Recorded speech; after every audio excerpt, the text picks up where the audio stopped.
Sinong propeta ang inihagis sa isang hukay at lumubog sa burak? Letter A, Propeta Daniel. Letter B, Propeta Isaias.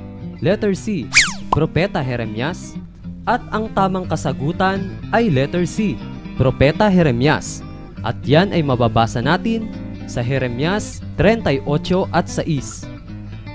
Nang magkagayoy sinunggaban nila si Jeremias at inihagis siya sa hukay ni Malkias na anak ng hari na nasa looban ng bantay, at kanilang inihugos si Jeremias sa pamamagitan ng mga lubid, at sa hukay ay walang ubig kundi burak, at lumubog si Jeremias sa burak.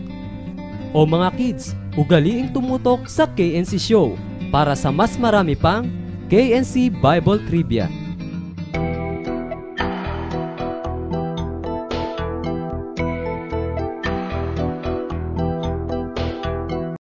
Ang food poisoning o paggalason sa pagkain ay nakukuha sa mga pagkain na may germs, gaya ng mga bad bacteria o toxins.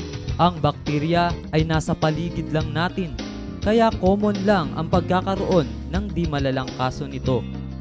Maaari kang magkaroon ng mild na food poisoning na may diarrhea at masakit na tiyan, pero ang akala ng inyong mga magulang, ito ay stomach virus lang.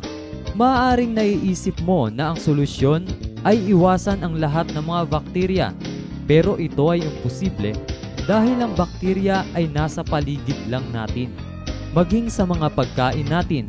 Subalit minsan, ito ay nakabubuti. Pero isang bagay ang sigurado, ang bakterya sa sirang pagkain ay masama. Ang ilan sa mga bakterya na ito ay ang Salmonella, Listeria, Campylobacter, E. coli. Ang mga palatandaan ng pagkakaroon ng food poisoning ay ang mga sumusunod: pagsusuka, pananakit ng tiyan, pagtatain na maaaring may kasamang dugo, lagnat. Kung ikaw ay positibo sa pagkakaroon ng food poisoning, nakabubuti na ikaw ay magpunta sa doktor. Maaaring maiwasan ang food poisoning sa pamamagitan ng maayos na pagluluto at paghahanda ng mga pagkain ng ating mga magulang. Pero kahit ikaw ay bata pa, maaari ka ring makatulong sa pag-iwas dito. Isa sa pinakamabisang paraan ay ang paghuhugas ng kamay palagi, lalo na bago ka tumulong kay nanay sa paghahanda ng kakainin ninyo.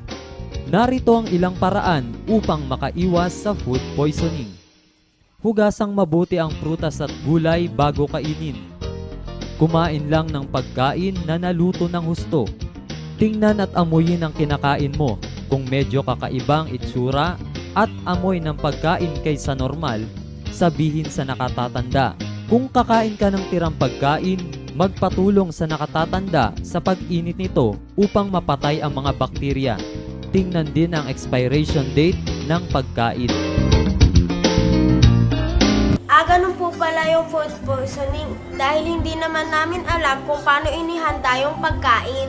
At minsan naman po, kahit malinis ang pagkagawa, dinadapuan naman po ng mga insekto na nagdadala ng mga sakit.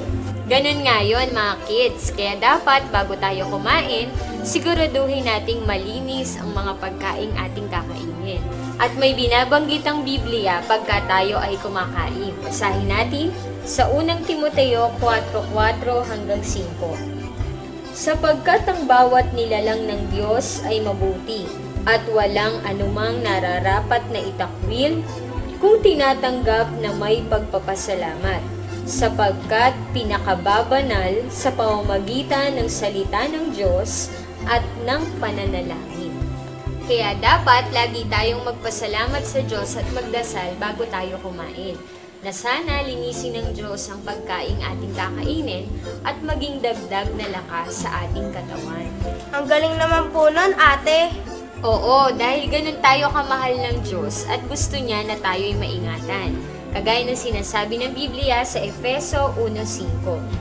Na tayo'y tinalaga niya ng una pa sa pagkukupkop na tulad sa mga anak, sa pamamagitan ni Hesukristo sa ganang Kanya, ayon sa minagaling ng kanyang kalooban.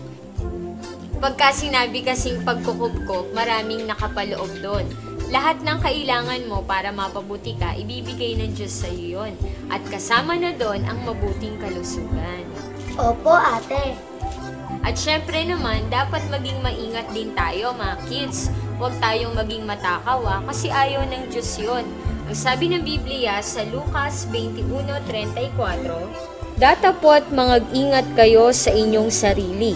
Baka mga lugmok ang inyong mga puso sa katakawan at sa kalasingan at sa mga pagsusumakit ukol sa buhay na ito. At dumating na bigla sa inyo ang araw na yaon na gaya ng silo."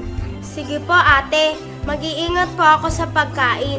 Hindi pala dapat maging matakaw. At syempre, huwag nating kalimutang manalangin para maging malinis ang ating pagkain. Tama yon mga kids. O kayo dyan mga kids, huwag nating kakalimutang laging manalangin at magpasalamat sa Diyos sa lahat ng mga biyayang tinatanggap natin. O paano mga kids, tapos na naman ang 30 minuto, magpaalam na tayo sa kanila.